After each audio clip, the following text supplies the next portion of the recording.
এর আগে আমি একটা ভিডিও দিয়েছিলাম, সেটা হিন্দির উপরে ছিল।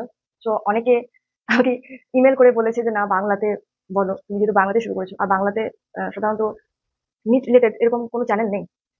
তো বাংলাতেই বলবো ভাবছি। মাঝে মাঝে হিন্দি বলতে পারি, আমার মুডের উপর নির্ভর করে। দেখো, তো আজ ভিডিওটা হচ্ছে পার্ট টেস্ট 2 এর উপর, যেটা ফিজিক্স ওয়ালাতে 21শে জুলাই টেস্ট হয়েছিল। আমি 21শে জুলাই দিনই, অর্থাৎ রবিবার দিনই। তার কারণ, রবিবার টেস্টটা দিলে তার পরের দিন রেজাল্টটা আসে। তো তার জন্য সেই উৎসাহে আমার পড়াশোনাটা হয় না। তাই আমি সোমবার দিয়েছি, অর্থাৎ 22শে জুলাই দিয়েছি। ভিডিওটা রেকর্ড করছি মঙ্গলবার। তো টেস্টের স্কোর কেমন হয়েছে সেই রিলেটেড এই ভিডিওটা। তো সময় নষ্ট না করে শুরু করা যাক আজকের ভিডিও। দেখো কেমন স্কোর পেয়েছি আমি। ভালো স্কোর না, বাট দেখায়, যখন বলেছিলাম দেখাবো, দেখায়। হুম, তো এটা হচ্ছে আমার স্কোর। ওখানে দেখা যাচ্ছে না কেন, আমি একটু সরিয়ে দিচ্ছি।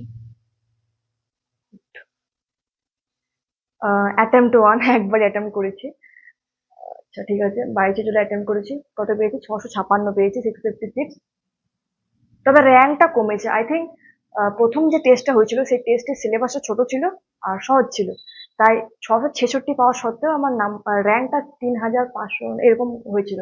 বাট 10 নাম্বার এখানে কমেছে, অথচ র্যাঙ্কটা দেখো 1500 থেকেও কম, মানে 1000 থেকে কমে গেছে। তার মানে নিশ্চয় কোশ্চেন লেভেলটা ওরকম হয়েছে। তবে ফিজিক্স হলের টেস্ট লেভেলটা অতটা বেশি মানে ভালো না, দিদি ভালো না বলতে, সরি এটা বড় ভুল হলো। মানে অতটা কঠিন না। নিটের জন্য ঠিক আছে, বাট অতটা কঠিন না। অ্যালেনের টেস্টগুলো একটু কঠিন, সুতরাং সেখানে 600 উপর নাম অতটা খুবই কঠিন। তো আমি অ্যালেনের টেস্টও দেবো ভাবছি, বাট এখন ঠিক করতে পারছি না। তার কারণ ফিজিক্সওয়ালা এবং অ্যালেনের দুটোর সিলেবাস আলাদা, তো একসঙ্গে পড়তে গেলে একটু ভজকট লেগে যাচ্ছে। হ্যাঁ আমি ড্রপার, আমার একটু সুবিধা হবে রিভিশন করতে, বাট তবুও একটু ভালো করে রিভিশন না করলে আমার একটা এবার একটা ফোমো আছে যে হলো না এই রিভিশনটা, মানে বারবার না করলে আমার টেস্ট দিতে আমার মানে মন হয় না, মনে হয় যে না ভুলে যাবো ভুলে যাবো। তো এই জিনিসটা দূর করতে হবে, সেটা আস্তে আস্তে দূর হয়ে যাবে। তো এখানে কটা ভুল করেছে, কেন ভুল করেছে সব বলবো। আচ্ছা দেখো, এখানে 12টা ভুল করেছি আর একটা স্কিপ করেছি। ফিজিক্সে পেয়েছি 170, দুটো ভুল করে দিয়েছি। একটা সিগনিফিকেন্ট ফিগারে একটা অঙ্ক ছিল, আর একটা মানে অপশন ক্লিক ভুল করেছিলাম। মানে অপশন গুলো এত কিরকম ছিল বলতো, 1 2 3 অপশনটা, মানে কোশ্চেনটা এত বড় ছিল, অপশন 1 ক্লিক করতে বা 2 ক্লিক করে 3 ক্লিক করে দিয়েছি, এরকম একটা হয়েছে। মানে একটা না, 3 4টা হয়েছে এরকম, সেই জন্য নেগেটিভ মার্কিং বেশি হয়ে গিয়েছে। আর এমনি তাছাড়া তো হয়েছি। আচ্ছা, বোটানিতে 160 পেয়েছি, জুলজিতে 165। জুলজিতে আগের বারে পার্ট টেস্ট ওয়ানে ফুল মার্কস পেয়েছিলাম, বাট এখানে কটা ভুল হয়েছে, তিনটে ভুল হয়ে গিয়েছে। ওইটা ক্লিক করতে, এমনিতে বলে রাখি কেন ক্লিক করতে ভুল হয়েছিল। তার কারণ আমার একটু জ্বর এসেছিল আর মাথা ঝিম ঝিম করছিল। তো আমি নিজেকে কথা দিয়েছিলাম যে আমি পরীক্ষা দেবো। আগের বারে আমি খুব মানে লাপারওয়াহি যেটা বলে, মানে প্রচুর পরীক্ষা থেকে দূরে থাকতাম, মানে ভয় লাগতো, একটা ফোবিয়া ছিল। কারণ আম, পরীক্ষা থেকে অনেক দূরে চলে গিয়েছিলাম, তো সেই জন্য পড়াশোনা পড়াশোনা করতাম, বাট কিরকম একটা মনে হতো যে যদি নাম্বার কম হয়, যদি নাম্বার কম হয়। বাট এখন এই বছর এটা করলে চলবে না, সেজন্য একটু ভিডিও করছি। কারণ আমি যদি বলি যে আগে থেকে যে আমি এই রবিবার পরীক্ষা দেওয়ার পর ভিডিও করবো, সুতরাং আমার মনে একটা প্রেশার থাকবে যে আমাকে ভিডিওটা দিতে হবে, নাম্বার যদি কম হয় তাহলে আমাকে অনেকে অনেক কথা শোনাবে। সেই জন্য না, এটা এভাবে পড়াটা উচিত না। আমি জানি অনেকে বলবেন না এইভাবে কেন পড়ছি, নিজে মনে আমার পড়াশোনা করতে ভালো লাগে বলে আমি পড়াশোনা করছি, আমি জোর করে পড়াশোনা করি না। আর যদি পড়াশোনা করতে মন না যায় আমি সারাদিন পড়বো না, এরকম আমার মনে হয়। কিন্তু এটা উচিত না কম্পিটিটিভ এক্সামের জন্য, তো একটু কষ্ট করতে হয়।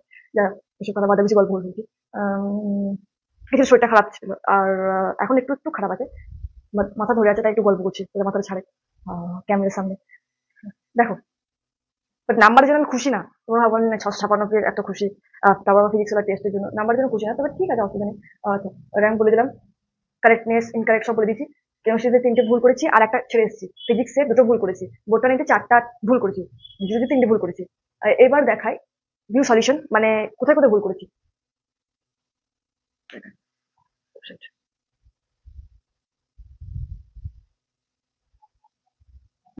দেখো, ভুলটা দেখাই, কারেক্ট দেখিলাম আমি, ইনকারেক্ট।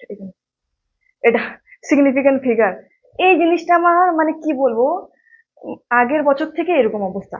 মানে ভুল হবে সিগনিফিকেন্ট ফিগার, এটা ভালো করে আমাকে ঠিক করতে হবে। ফর্টি 41 আর তার পাশে জিরো, আমি ভেবেছিলাম কি যে দশমিকের পর একটা পড়েছিল যে দশমিকের পর যদি কোনো জিরো থাকে তাহলে সেটাকে কালেক্ট মানে কানেক্ট কি বলবো, ওগুলোকে ধরতে হয় সিগনিফিকেন্ট ফিগার হিসেবে।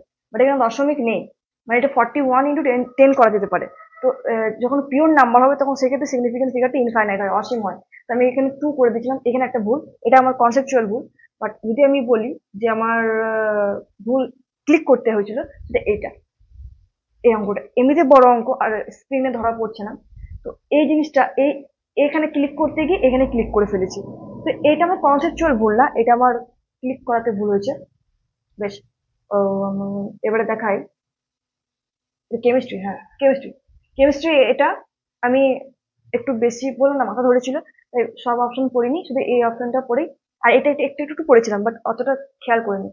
সেই জন্য আমার একটা ভুল হয়েছে, কারণ এটা আর এটা দুটো কারেক্ট হতো। Vapour pressure of solid is 0 and vapour pressure of solution is 0, vapour pressure of solvent solution দুটো কারেক্ট হতো, বাট আমি শুধু এটা কারেক্ট করেছি, তো সেই জন্য একটা ভুল দিয়েছে।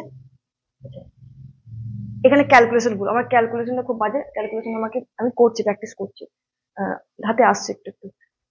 বেশ, এবার দেখো কেমিস্ট্রি এটাও ভুল করেছি আমি, এটা কনসেপচুয়াল ভুল, এটা দেখাচ্ছে না, ভিডিওটা বড় হয়ে যাবে। এইটা কি ভুল করেছি দেখো, হ্যাঁ, এটা আমার অপশন ক্লিক করতে বলবো, ওটা নিতে আমি ভেবেছি যে সবগুলো এইগুলো এই সি অপশন আছে, দেন সি অপশনে ক্লিক করে দিচ্ছি, বাট ডি অপশনটা হবে। কনসেপচুয়াল ভুল না, এটা আমার ক্লিক ভুল। আর এটাও ওই যে ক্যাট ক্যালেন্ডারকে আমি ক্লিক করে দিচ্ছি, বাট ক্যাট ফেলেডি হবে, এটাই মিসম্যাচ পেয়ার হতো। বেশ, আর এটা এনসিআরটি লাইন থেকে এসছে, এটা আমার একটু গন্ডগোল ছিল, মানে মনে হচ্ছিল এটা হবে না, এটা হবে, এটা হবে না, এটা হবে, মানে এটা কারেক্ট এক্সপ্লেনেশন করছে কি, মানে বিকজ অফ এটা নাকি নয়, তো এটা একটা গন্ডগোল হয়েছিল। আর বোটানিতে প্রচুর ভুল, 4টা ভুলে দিয়েছে। আর ট্যাক্সোনমি ক্যাটাগরি কমন ভুল, এটা কি হলো, আর যখন রিসার্চ স্যারের কাছে পড়েছিলাম, স্যার বলেছিলেন যে ডিপি এস মানে ধাতুরা, পিটুনিয়া আর সোলেনাম, এই 3টে জিনাস। এবার এখানে প্রশ্নটা কি বলেছে যে কমন কমন হচ্ছে এই জিনাসগুলোকে যে যে ট্যাক্সোনমি ক্যাটাগরিতে রাখা হয়েছে, সেটা হচ্ছে সোলেনেসি ফ্যামিলি। তো আমি ওইটা পড়েছিলাম যে এরা 3টে জিনাস, তো জিনাস করে দিচ্ছি, তো এটা হবে না, কারণ কমন হবে ফ্যামিলি, কারণ ফ্যামিলির মধ্যে এই 3টেকে রাখা হয়েছে। তো সেটা ওই জন্য ফ্যামিলি, এটা জিনাস কি ভেবেছি, ওই জন্য আমার ওটা হয়ে গিয়েছে। এটা দেখো, অ্যাডজেসেন্ট বোনস এর ভার্টিক্যাল কলামে অ্যাডজেসেন্ট বোনস কি থাকে, ইন্টারকাটেড ডিস্ক, আগে মানে ইন্টারকাটেড ডিস্ক কি বলে ওটাকে, কিন্তু কি থাকে তখন সেটা কার্টিলেজ বলবে। এটা একটু কি বলবো এটাকে, ঘুরিয়ে কোশ্চেনটা বেশ ভালো লেগেছিল, কোশ্চেনটা ভুলও করেছি আমি। হ্যাঁ, এবার দেখো এটা এটা এনসিটি লাইনের প্রশ্ন, আমার ভুল হয়েছে। Epithelial tissue provides a covering or lining for some part of the body, মানে সামটা দেখে মনে হলো না আর ভুল হয়ে যাবে, বাট এটা সত্যি কারেক্ট, দুটোই কারেক্ট এবং কারেক্ট এক্সপ্লেনেশনও বটে। বোটানি জুলজি এটা হয়ে গেল। আর এটা জুলজি, এটা কি ভুল করেছি যে ইনকারেক্ট, ঠিক আছে। এখানে আমি একটা জিনিস ভুল করেছি, সেটা আমি বলে দিচ্ছি। Female cockroach possesses 16 ovarioles in the ovaries. ককরোচের ক্ষেত্রে যে ফিমেল ককরোচ, দুটো ওভারি থাকে তো, এবং প্রত্যেকটা ওভারিতে 8টা ওভারিয়ালস থাকে। এইখানে মানে ওখানে কি এনসিটি লাইনে কি ছিল, প্রত্যেকটা ওভারিতে 8টা ওভারিয়ালস থাকে, এখানে কোশ্চেনটা একটু ঘুরিয়ে দিয়েছে যে 16 ওভারিয়ালস ইন দ্য ওভারিজ। আমি এই ওভারিজের এজটা দেখিনি, মানে দুটো ওভারি মিলিয়ে 16 ওভারিয়ালস এই এই কোশ্চেনটা দিয়েছিল। তো এখানে আমি ভুলটা করেছি, যাক এই ভুলটা শিখে ওটা ঠিক হবে, ভুলটা করেছি বলে, এখানে ভুল না করে একটা অসুবিধা হতো, ভুলটা করেছি ঠিক আছে এটা, কারণ এটা কোশ্চেনটা পড়তে আমি ভুল করেছি, কারণ এটা ওভারি, দুটো ওভারি মিলিয়ে বলেছে, আমি একটা ওভারি ওটাকে ইনকারেক্ট করে দিয়েছি, অল অফ দ্য ইনকারেক্ট, আর এগুলো পড়িনি, এটা তো সঠিক ছিল, আমি অল অফ দ্য ইনকারেক্ট করে দিয়েছি। তো এই গেল আমার ইনকারেক্ট 12টা, আর স্কিপ করেছি কেমিস্ট্রির একটা, দেখাচ্ছি। এটা এটা করেছিলাম, স্কিপ করেছিলাম, যেটা 35টা করতে হয়, সেটা সেখানে মধ্যে এটা স্কিপ করেছিলাম, এটা মানে মাথায় আসছিল না আমার, পরে বুঝতে পেরেছি। তো এই গেল আমার টেস্টের অ্যানালাইসিস। এবার অনেকে কমেন্ট করবে টেস্ট অ্যানালাইসিস নিজে করতে হয়, এই করতে হয়, এই করতে হয়, আমি জানি টেস্ট অ্যানালাইসিস নিজে করতে হয়, আমি নিজে করেওছি, আমি জাস্ট ভিডিওটা বানাচ্ছি, তার কারণে একটা ফ্লো থাকবে যে আমাকে পড়তে হবে পরে টেস্টের জন্য, যাতে আমি ভিডিওটা আবার করবো। নাম্বার কম হলে তখন আপনারা অনেক কথা বলবেন। যাই হোক, আর একটা কথা, নিচের দিকে ফোকাস করতে বলছে অনেকে, ফোকাস করেছি, আর তাদের ধন্যবাদ, আমাকে মনে পড়িয়ে দেওয়ার জন্য, কিন্তু আমার মনে ছিল। আসলে সারাদিন ঘরে বসে থাকা, একটা সবসময় পড়াশোনা করা আমার পক্ষে মানে আমার পক্ষে কি কোনো মানুষের পক্ষে সম্ভব, একটা রোবটকেও বেশি দিন চালানো যায় না, নষ্ট হয়ে যায়। তো মানুষের ব্রেন, তো কথা বলার জন্য তো কাউকে প্রয়োজন। আর আমি বাড়িতে একাই থাকি, মায়ের সাথে কথা বলি, যাই হোক বাবার সঙ্গে কথা বলি, কিন্তু একটু এভাবে চললে মাইন্ডটা ফ্রেশ থাকে, সেই জন্য আমি ভিডিওটা করছি। আর আমি লাগাতার ভিডিও করি না, এখন বন্ধ করেছি, আগেও বন্ধ করেছিলাম, যাই হোক।